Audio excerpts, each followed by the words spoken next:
Bueno, buenos días, me presento, mi nombre es Esteban José Galindo, hoy voy a hablar del tema relacionado a la evaluación educativa. Esta actividad se realiza en el marco de la clase que lleva este mismo nombre, Evaluación Educativa Interdisciplinar, a cargo de la docente Aura Angélica Espinel Católico, que corresponde a una de las materias de tercer semestre de la maestría en Educación Inclusiva e Interculturalidad. Bueno, primero cuando hablamos de las tensiones y tendencias, hablamos de algunos aspectos como lo son la aprobación. Entonces, en este momento una de las tensiones que genera la aprobación es que muchos de los docentes se ven forzados a la aprobación pronta de los estudiantes sin adquirir las habilidades necesarias ni las competencias. Entonces, esto juega un papel muy importante. Otro de los temas es la cantidad de oportunidades. Entonces, resulta que se dan múltiples oportunidades con un mismo fin, ¿sí? Y es hacer que apruebe. Sin embargo, digamos que es ahí donde empezamos a analizar cómo se está dando la evaluación y si esta es realmente la forma correcta. Y por otra parte, otra de las tensiones que queremos mencionar son los procesos de inclusión. Entonces, cuando hablamos de esos procesos de inclusión, vemos que son difíciles de manejar, ¿no? Entonces se ha generado como la obligatoriedad de que el proceso de inclusión garantice que el estudiante pase. Entonces digamos que ahí partimos a hablar de esas tensiones que actualmente podemos encontrar. Cuando hablamos de la pedagogía crítica, entonces vemos que tiene que ser un proceso de formación consciente que permita la transformación, ¿sí? Que se entienda la importancia de la educación como parte transformadora de los contextos, ¿sí? Por otra parte, que se entienda la importancia del empoderamiento. Entonces hablamos del empoderamiento como una de las herramientas sociales que permiten, valga retroceder ahí, esa transformación. Entonces, para nosotros es un eje central la transformación, por eso lo menciono. Y es un desafío actual. Digamos que con las corrientes de pensamiento, las nuevas políticas, los nuevos aspectos de la sociedad nos exigen que la educación sea un desafío y que se modifique la estructura, porque ahora la educación ha dejado de ser un aspecto desde el derecho, sino un privilegio para unos pocos. Entonces, cuando partimos desde estos aspectos, vemos que es necesario tener una conciencia y una crítica ante los procesos que se ejecutan.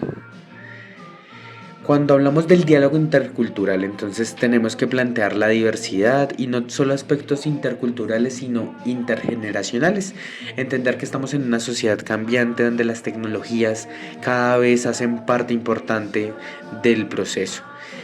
Hablamos también de una globalización e internacionalización. Y cuando hablamos de esto, hablamos de que muchas de las pruebas de evaluación están apuntándose a que cumplan con unos estándares internacionales. Cuando resulta que no estamos dando las bases para que tengamos la oportunidad de cumplir con esos estándares. Por otra parte, hablamos de comunidades indígenas como un tema aparte y muy específico porque resulta que las comunidades indígenas tienen unas características muy puntuales como comunidad que hacen que sea necesario tenerlas como un aspecto primordial, ¿sí? Porque atentamos contra su lengua, contra su cultura y múltiples aspectos.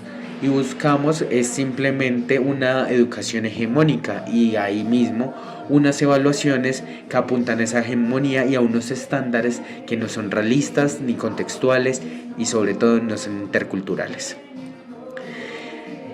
Lo que se busca es como esa armonía que se dé entre conceptos, contexto y comunidades, ¿sí? Cuando hablamos de los conceptos hablamos que sí es inevitable tener en cuenta unas bases sociales, académicas, que nos han permitido tener unos conceptos frente a lo que es la evaluación, lo que es el proceso de aprendizaje y cómo evaluarlo, ¿sí? Pero muchas veces se dejan de lado los otros dos aspectos, los contextos y las comunidades.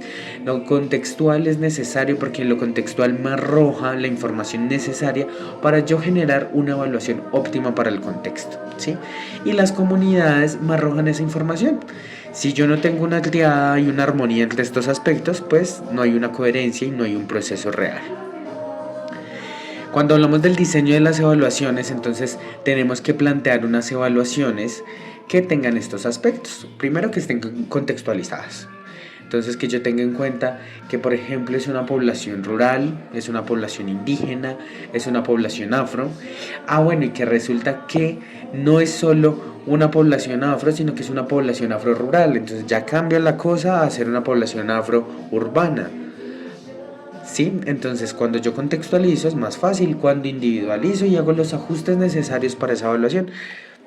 En el caso principalmente de los procesos de inclusión, cuando hablamos en términos de discapacidad, ¿qué adaptaciones yo realizo desde el PIAR, desde el DUA, que me garanticen ese proceso de individualización? En ese diseño de la evaluación también es sumamente importante ese para el aprendizaje. Resulta que nosotros estamos evaluando, el aprendizaje en sí, pero no para el aprendizaje. Entonces, cuando yo no evalúo el proceso, sino solo el resultado final, estoy obviando muchas cosas, muchas situaciones, muchos aspectos contextuales que son necesarios entender.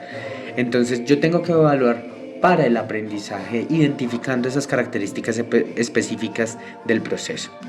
Las inteligencias múltiples y para entender cómo se diversifica las pruebas, no solo escritas, no solo orales, sino que podemos diseñarlo de múltiples formas y que le apuntemos a esa internacionalización, porque pues es el objetivo, garantizar que nuestros procesos educativos den respuesta a nivel internacional. Estas son las referencias bibliográficas y con base en estos autores se realiza la anterior presentación. Muchas gracias.